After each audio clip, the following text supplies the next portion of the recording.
नमस्कार दोस्तों, let's grow पर चैनल में आप सभी का स्वागत है। हम लोग यूपी लेखपाल के लिए मैथ की प्रैक्टिस सेट कर रहे हैं। प्रैक्टिस सेट 7 हो चुका है। आज जो नंबर है वो 8वां है, यानी प्रैक्टिस सेट 8वां करने जा रहे हैं। हम इनमें वही क्वेश्चन लेके आ रहे हैं जो एग्जाम के लिए बहुत इम्पॉर्टेंट है।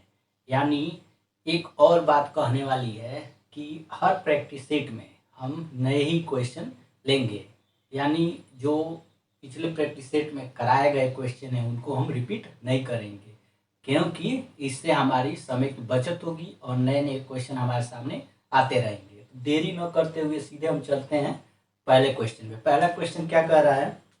पहला क्वेश्चन कह रहा है किसी परीक्षा में 93% विद्यार्थी पास हुए तथा 259 फेल हुए। परीक्षा देने वाले विद्यार्थियों की कुल संख्या कितनी होगी? तो परीक्षा देने वाले विद्यार्थियों की कुल संख्या पूछ रहा है। तो कुल विद्यार्थियों की संख्या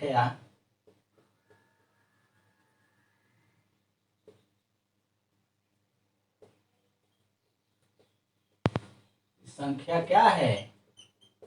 x है। तो जब हम एग्जाम में बैठते हैं, यानी एग्जाम में जो बैठते हैं विद्यार्थी, उनकी पूरी प्रतिशत कितनी होती है? 100% होती है। तो मानते हैं कि 100% लड़के बैठे हुए हैं। तो एग्जाम देने जब बैठते हैं 100% में, तो कुछ फेल भी होते हैं, कुछ पास भी होते हैं। ठीक, तो फेल भी हो रहे हैं और पास भी हो रहे हैं। तो यहाँ हम कर देते हैं पास कुछ हुए हैं और कुछ फेल हुए हैं। ठीक, पास कितने हुए हैं? पास हुए हैं 93%। ये बताइए, जब 93% पास हुए हैं तो फेल भी तो हुए होंगे। कितने फेल हुए होंगे? 7% फेल हुए होंगे। ठीक, 100% में 93 पास, तो फेल कितने हुए? 7%। अब देखिए कह रहा है कि फेल कितने हुए हैं? 259 विद्यार्थी फेल हुए हैं, यानी 7% विद्यार्थी जो हुए हैं, 7% विद्यार्थियों की संख्या कितनी है? 259 है। तो जब 7% विद्यार्थी फेल हुए हैं, यानी इतने फेल हुए हैं, तो 100% अगर देखा जाए 100% केस में तो कितने हो जाएंगे? बताइए। 259 बटे 7 गुणे 100 सॉल्व कर लीजिए। 7 कने 7, 7 त्रिका 21। ठीक, कितना होगा? 4, 7 सत्ते 49, यानी जो कुल विद्यार्थियों की संख्या कितनी हो जाएगी? 3700 हो जाएगी। यही क्या है आपका आंसर है। ठीक, आई होप कि आपको समझ में आ गया होगा। देखिए हमको क्या क्या मिला था? 93% पास मिला दिया था क्वेश्चन में, और 259 फेल दिए थे। तो 259 फेल हुए थे, यानी हमको फेल वाला प्रतिशत ज्ञात करना पड़ता। तो हम क्या किए हैं? देखिए ऐसे लगाए हैं, पास 93 तो फेल 7% विद्यार्थी की संख्या कितनी हो रही है? 259 रही है। तो 100% के लिए हम क्या करेंगे? सॉल्व किए हैं, तो वो 3700 आ गया है। ठीक, अब चलते हैं नेक्स्ट क्वेश्चन पे। नेक्स्ट क्वेश्चन कह रहा है कि ए का वेतन बी के वेतन का 40% है तथा बी का वेतन सी के वेतन का 25% है। तो ए का सी के वेतन का कितना प्रतिशत होगा? ठीक है, तो इस तरह का जब क्वेश्चन होता है, देखिए इसको पहले रफली समझ लेते हैं तो भूलेगा नहीं। देखिए कह रहा है ये है ना, कुछ पे बी को बेच देता है और बी कुछ पे सी को बेच देता है, लेकिन सी किसी को नहीं बेचता है, यही कह रहा है। ठीक है, आ रहा समझ में? तो हम ऐसे क्वेश्चन जब दिया रहेगा, देखिए ये जो है वो बी का क्वेश्चन के हिसाब से, तो हम सबसे पहले क्या करेंगे? माना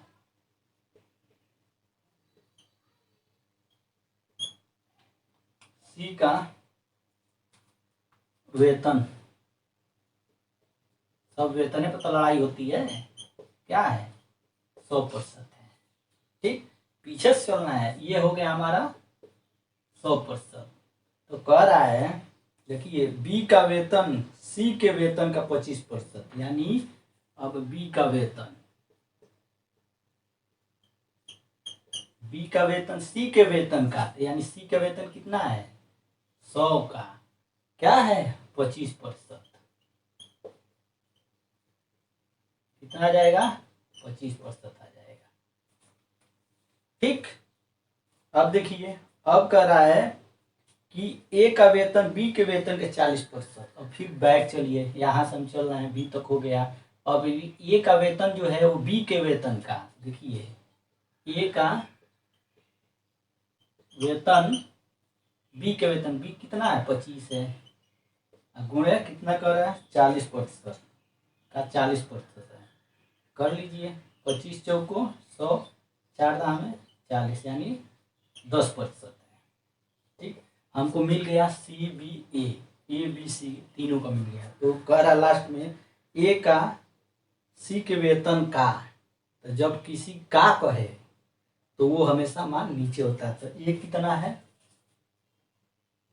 10 है, ए का प्रतिशत 10 है, और सी का कितना है, देखिए सी का यहाँ पे 100 है, गुणे 100 कर देते हैं, 10 दाम में 100 और 10 दाम में 100, यानी कितना होगा 10% होगा। ठीक है, सी के वेतन का ए का कितना होगा वेतन, सी का 10% होगा। देखिए 10 है 10 है, 10% नहीं गया, 10 दाम में 100, तो यही क्या हो जाएगा आपका आंसर हो जाएगा। ठीक, अब चलते हैं नेक्स्ट क्वेश्चन देख लेते हैं। नेक्स्ट क्वेश्चन कह रहा है कि 10 वस्तुओं का क्रय मूल्य 16 वस्तुओं के विक्रय मूल्य के बराबर हो तो हानि का प्रतिशत क्या होगा। ठीक है, तो इस तरह का जब क्वेश्चन हो तो पहले वाले को हम मान लेते हैं यम मान लेते हैं, यानी जो पहला वस्तु है उसको यम मान लेते हैं। कितना पहला वस्तु 10 है। ठीक, दूसरा क्या है, दूसरे वस्तु को हम क्या मान लेते हैं यम है, तो वस्तुओं की संख्या कितनी है 16 है। ठीक, तो हम क्या, जब इस तरह का क्वेश्चन दिया रहता है तो क्या करते हैं हम हानि प्रतिशत या लाभ प्रतिशत निकालते हैं। तो यहाँ पे क्या दिया है हानि प्रतिशत, तो हानि प्रतिशत दिया है तो निकालते हैं। हानि प्रतिशत बराबर क्या होता है, ऐसे लगाएंगे यम माइनस एन अपान एन इंटू 100, ऐसे ही लगाएंगे।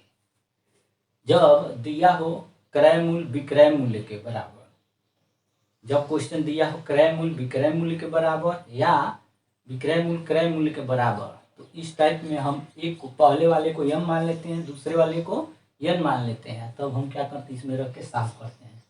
तो यम कितना है 10 है, एन कितना है 16 है, और फिर नीचे कितना रहेगा 16 रहेगा, गुणे 100 कर देते हैं। इसमें देखिए चिन्ह का कोई वैल्यू नहीं होता है, चिन्ह से हमको लेना देना नहीं रहता है। तो यहाँ क्या हो जाएगा 16 में से 10 जाएगा 6, 16 गुणे 100, देखिए 2 तिहाई 6, 2 अट्ठे 16, 2 चौको 8, 2 पच्चे 10, 25 दूनी 50, 2 कितना आ जाएगा 75, 25 में 75 के 2 कितना हो जाएगा 37.5, इसका क्या आ जाएगा आंसर आ जाएगा। ठीक, इसमें देखिए इसमें आपको चिन्ह से कुछ लेना देना नहीं है। मान लीजिए यहाँ पे जैसे हम घटाए हैं तो कुछ लोग कहेंगे कि माइनस का चिन्ह क्या है ज़्यादा है, तो यहाँ माइनस चिन्ह रहेगा, तो माइनस चिन्ह आपको नहीं लगाना है। इस तरह सॉल्व करेंगे आंसर एकदम सही आएगा।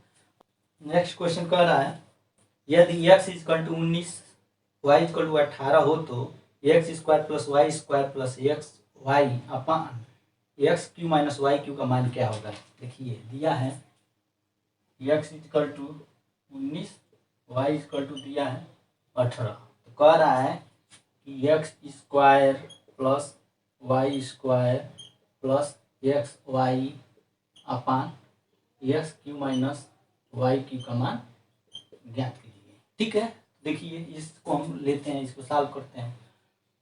इसको क्या करेंगे x square plus y square plus x y. ठीक है, हम जानते हैं कि x cube minus y cube equal to एक कोष्टक में a minus x minus y, या दूसरे में क्या हो जाएगा x square plus y square plus x y, यही होता है। तो हम इसके जगह पे क्या रख देते हैं, इसको रख देते हैं, क्या हो जाएगा x minus y upon x square plus y square plus x y. तो इससे हम क्या करते हैं, ये काट देते हैं, कितना होगा 1 अपान, कितना हो जाएगा, अब x माइनस वाई है, x माइनस वाई, तो देखिए x बचा है, x माइनस वाई बचा है, तो x का वैल्यू कितना है 19 और y का मान 18 है, तो क्या हो जाएगा 1/1, यानी आंसर जो होगा वो 1 आएगा। ठीक, अब चलते हैं नेक्स्ट क्वेश्चन देख लेते हैं। क्वेश्चन हम बताने जा रहे हैं उसको ठीक से समझिएगा, क्योंकि ये क्षेत्रफल जो शेषफल प्रमेय होता है ना, सॉरी क्षेत्रफल प्रमेय होता है, उसी पे आधारित है। ठीक, तो चलिए ध्यान से समझ लीजिएगा, क्योंकि इस पे क्वेश्चन जरूर पूछे जाते हैं। ठीक, देखिए दिया चित्र में त्रिभुज ए बी सी की माध्यिका ए डी बराबर 6 सेंटीमीटर है, यदि आधार बी सी बराबर 8 सेंटीमीटर हो तो A B square plus A C square का मान क्या होगा। कोई ए बी, देखिए कोई त्रिभुज है ए बी सी, कह रहा है ए डी क्या है, बी सी आधार है और ए डी 6 सेंटीमीटर दिया है, तो देखिए ये हो गया आपका डी। ठीक है, और ए डी का मान कितना दिया है 6 सेंटीमीटर दिया है। आया समझ में। अब बी सी का मान कितना दिया, ये टोटल दिया है 8 सेंटीमीटर। ठीक, तो क्या क्या दिया है देखिए, ए डी बराबर 6 सेंटीमीटर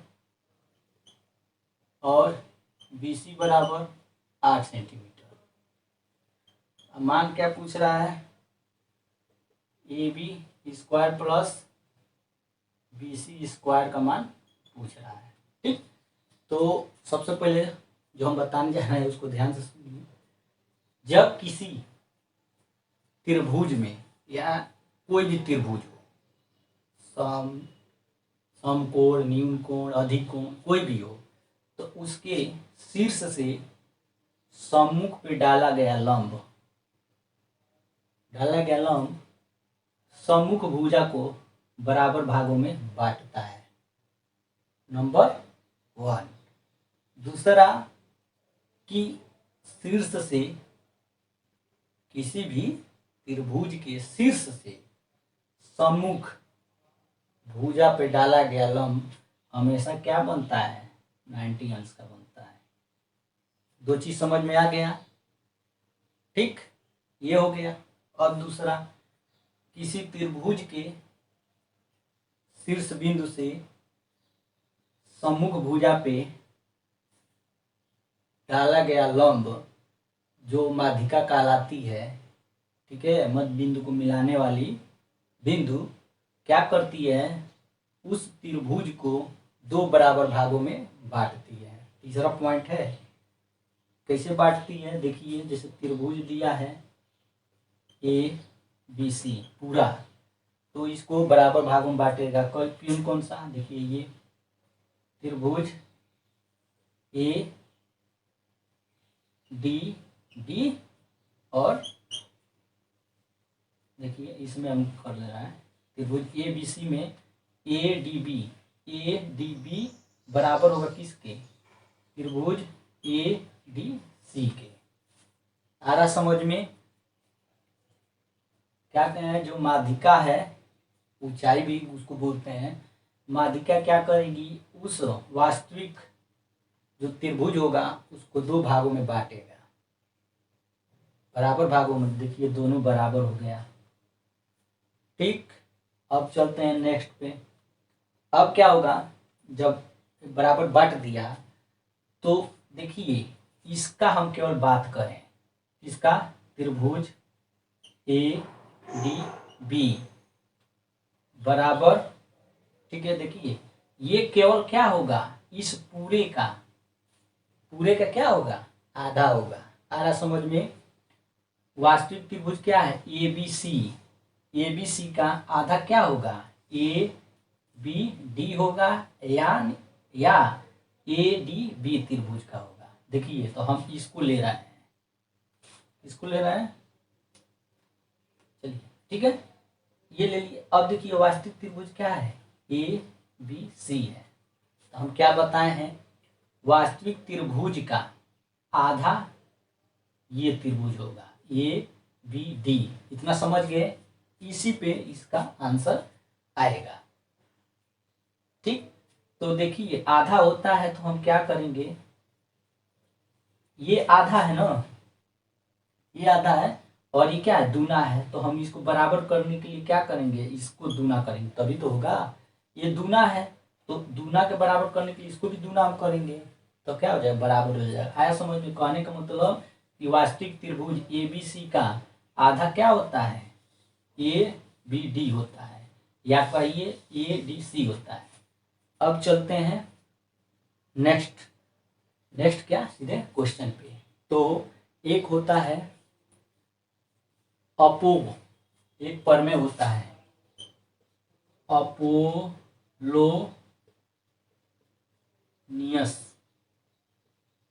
अपोलोनियस परमेय, ठीक है, के द्वारा के अनुसार। आपको ये समझ में आ गया, ये पूरा कंडीशन समझ में आ गया। जब ये कंडीशन समझ में आ गया, ये इसमें कोई इससे लेना देना नहीं है, हम आपको समझा दे रहे हैं कि इससे संबंधित बहुत क्वेश्चन पूछे जाते हैं। तो इसके अनुसार क्या होता है, देखिए AD का स्क्वायर प्लस BD का स्क्वायर, आया समझ में? AD का स्क्वायर प्लस BD का स्क्वायर इक्वल टू AB का स्क्वायर प्लस BC का स्क्वायर। ये प्लस और ये यहाँ पे आ गया, ठीक है। तो अभी हम बताए हैं, देखिए ये क्या है आपका, ये हम जो लिए हैं AB और AC, तो ये क्या है, वास्तविक, यहाँ देखिए वास्तविक त्रिभुज है, तो वास्तविक त्रिभुज है, हो गया। और ये क्या है, ये और ये केवल इस त्रिभुज का है, ये वास्तविक त्रिभुज का इधर है, ये लिखें, ये वास्तविक त्रिभुज का है, और ये जो है इसका आधा जो बराबर जो है उसका है, तो यहाँ पे कर दिए। तो हम क्या किए थे, बराबर करने के लिए 2 से गुणा किए थे, तो हम भी क्या करेंगे, यहाँ पे 2 से गुणा कर देंगे। आई होप कि आपको समझ में आ रहा होगा, ठीक है। आ रहा होगा तो चलिए 2 गुणे AD कितना है, AD कितना है, 6 है, 6 का स्क्वायर। BD कितना है, देखिए BD यहाँ पे देखिए, हम क्या बताए थे कि जब किसी त्रिभुज के सम्मुख को किसी भी त्रिभुज के कोण से सम्मुख भुजा पे डाला गया लंब उस भुजा को 2 बराबर भागों में बांटता है। कहे थे ना, तो मान लीजिए जब ये 8 है तो ये 4 नहीं हो जाएगा, ये भी 4 हो जाएगा, यानी BD बराबर क्या हुआ, मिल गया है हमको, BD बराबर 4 सेंटीमीटर। तो यही BD हम क्या करेंगे, यहाँ पे रख देंगे। ठीक, देखिए ये ऐसा क्वेश्चन है जिसको अक्सर हम, आप और कोचिंग वाले छोड़ देते हैं, बताते नहीं हैं, क्यों, इतना कोई माथा पच्ची करेगा। ठीक, तो देखिए BD कितना आ गया है, 4 का स्क्वायर इक्वल टू AB का स्क्वायर प्लस BC का स्क्वायर, ठीक है। यही क्या पूछा है यहाँ पे, तो हम इसको कैलकुलेट कर लेते हैं, कितना हो जाएगा, 2 गुणे 6 के 36, 4 चौको 16, ठीक है। तो अब नेक्स्ट कर लेते हैं AB square plus BC square कर दीजिए। तो अब इतना 36 16 कितना, 6 6 12, 12 का 2 80, 1 3 1 4 1 5 2, तो कितना हो जाएगा, 104 हो जाएगा। AB square plus BC square, ठीक है। तो इनका जब हम गुणा करेंगे कितना आ जाएगा, यहाँ आगे कर लेते हैं। देखिए इसको लिखेंगे AB square plus BC square equal to, अब इन दोनों का गुणा करेंगे कितना हो जाएगा, 104 आ जाएगा सेंटीमीटर। यही क्या है, आपका आंसर है। ठीक, आई होप कि आपको समझ में आ गया होगा। देखिए भगवान ने मानव को सोचने समझने के लिए बुद्धि दिया है, ठीक, और क्या दिया है, दया भाव दिया है, किसी जीव जंतुओं पे दया करने का भाव भी दिया है। ठीक है, तो हम क्या करेंगे, जब दिमाग भगवान ने दिया है सोचने समझने की, तो हम क्या करेंगे, यहाँ पे सोचने समझने का काम करेंगे। आ गया समझ में? चलते हैं नेक्स्ट क्वेश्चन देख लेते हैं। नेक्स्ट क्वेश्चन क्या कह रहा है,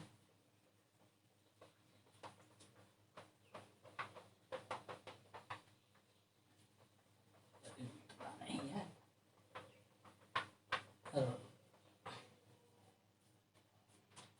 ठीक है, ये तो हो गया। अब चलते हैं नेक्स्ट क्वेश्चन देख लेते हैं। नेक्स्ट कह रहा है, यदि दीर्घाती समीकरण 2x² + 3x + k = 0 के मूल बराबर है हो तो k का मान क्या होगा। देखिए दिया है 2x² + 3x + k = 0 के मूल बराबर हो तो k का मान पूछ रहा है, क्या होगा। तो हम जानते हैं कि प्रवणता क्या है, प्रवणता यानी d बराबर क्या होता है बताइए, b² - 4ac होता है। ठीक है, इसको हम मान कैसे रखेंगे। ठीक है, देखिए यहाँ पे ये क्या हो जाएगा आपका, ये क्या हो जाएगा b, और ये क्या हो जाएगा, यहाँ है ही नहीं कुछ, ac हो जाएगा। इसी का वैल्यू हम रखेंगे। ठीक है, देखिए b का मान कितना है, 3 है, 3 का स्क्वायर कर देते हैं प्लस 4, a कितना है 2 है तो 2 कर देते हैं, c कितना है, सही है, c कितना है, c ये जगह पे k रख दिए हैं। अब इसको सॉल्व कर लेते हैं, कितना हो जाएगा, 3 3 का 9, 4 दूना 8 k। ठीक है, तो यहाँ पे क्या है, अब इसको देखिए इधर इधर लेके जाएंगे तो क्या हो जाएगा, ऐसे कर लेते हैं, कुछ छूट रहा है क्या, नहीं ठीक है, हम लोग ठीक करें। यहाँ पे केवल सिंबल गड़बड़ कर दिए, ये माइनस होगा, यहाँ पे क्या होगा माइनस करेंगे। ठीक है, अब देखिए जब ये माइनस इधर जाए क्या हो जाएगा, 8k = क्या हो जाएगा 9, तो k = क्या हो जाएगा 9/8, यही क्या है आपका आंसर हो जाएगा। ठीक, आई होप कि आपको समझ में आ रहा होगा। जैसे ये होता है d = 0 हो जाता है, ऋणात्मक निकाला जाता है तो सॉरी। ठीक, आंसर हो गया। अब चलते हैं नेक्स्ट क्वेश्चन देख लेते हैं।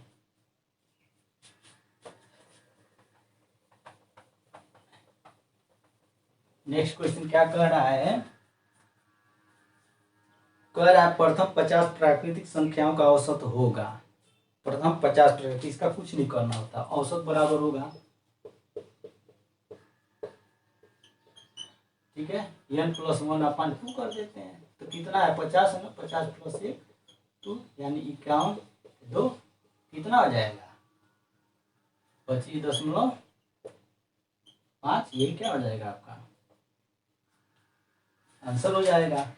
अब चलते हैं नेक्स्ट क्वेश्चन देख लेते हैं। नेक्स्ट क्वेश्चन कह रहा है, दिए गए चित्र में PQRS एक चक्रीय चतुर्भुज है और O वृत्त का केंद्र है। यदि QRS बराबर 110 डिग्री है तो कोण SOQ का मान क्या होगा। चलिए इसको लगा लेते हैं।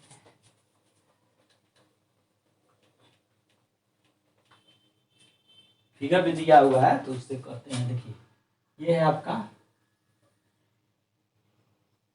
वृत्त जिसका केंद्र क्या है O है, ठीक, और यहाँ पे कह चक्रीय चतुर्भुज है, यानी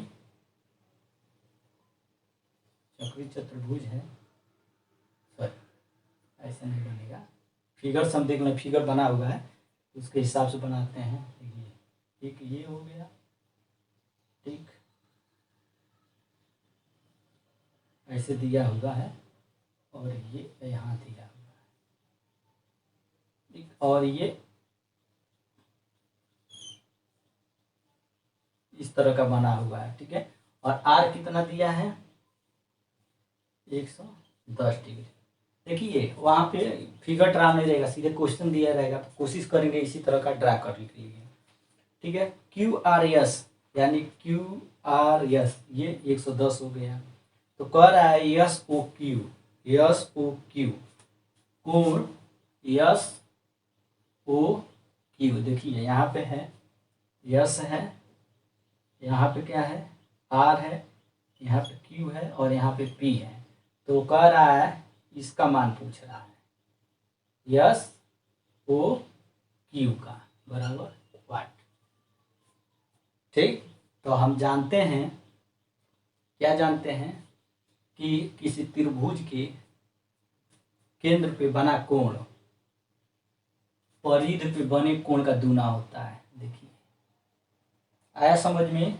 क्या हम बोले हैं, किसी चक्री चतुर्भुज में या किसी वृत्त के परिधि पे बना कोण ये केंद्र पे बने कोण का आधा होता है, या इसी का उल्टा कर देंगे, केंद्र पे बना कोण परिधि पे बने कोण का दूना होता है। आ रहा समझ में? और बताए थे चक्री चतुर्भुज के आमने सामने का कोण का योग कितना होता है, 180 होता है। तो देखिए इसमें कोण ये R, ठीक है, अब कोण P इक्वल टू 180 नहीं हो जाएगा? अरे चक्री चतुर्भुज दिया है, क्या दिया है, चक्री चतुर्भुज PQRS दिया है। देखिए PQRS चक्री चतुर्भुज हो गया। तो हम बताए थे आमने सामने के कोणों का योग 180 होता है। देखिए इसके सामने का कोण क्या है, ये P है, तो दोनों का योग कितना 180 हो जाएगा। तो R कितना है, 110 है, 110 कर लीजिए प्लस कोण P इक्वल टू 180। ठीक, तो कोण P बराबर क्या हो जाएगा, 180 में से 110 घटा दीजिए, ऐसे कर दीजिए,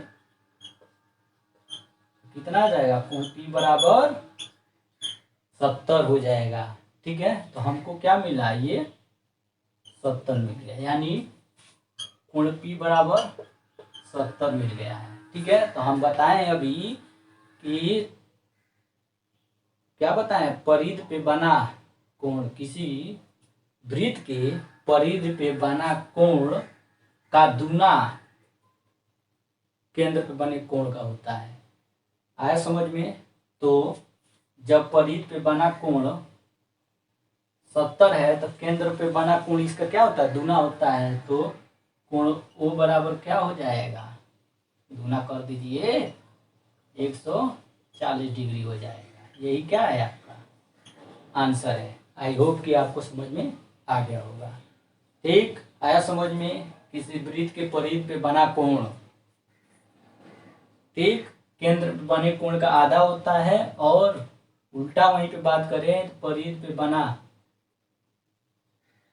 यानी केंद्र पे बना कोण परिधि पे बने कोण का दूना होता है। यानी जब ये 70 है तो ये कितना हो जाएगा, 140 हो जाएगा। ठीक, 140 है तो ऐसे इसको सॉल्व करेंगे। आई होप कि आपको ये समझ में आ गया होगा। ठीक, अब नेक्स्ट वीडियो यानी नेक्स्ट प्रैक्टिस सेट कल करेंगे। ये भी अब जितने भी प्रैक्टिस सेट होंगे वो एग्जाम के पीरियड से बहुत इंपॉर्टेंट होंगे। ये ऐसे क्वेश्चन होते हैं जो अक्सर कोचिंगों में छोड़ दिया जाता है, क्योंकि इसको समझाने में बहुत ज़्यादा समय लगता है, क्योंकि ऑनलाइन में सब कुछ चीज़ें ज़्यादा में बस समझाया नहीं जा सकता है, पढ़ाया नहीं जा सकता है।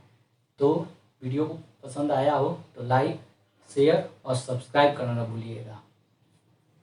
धन्यवाद।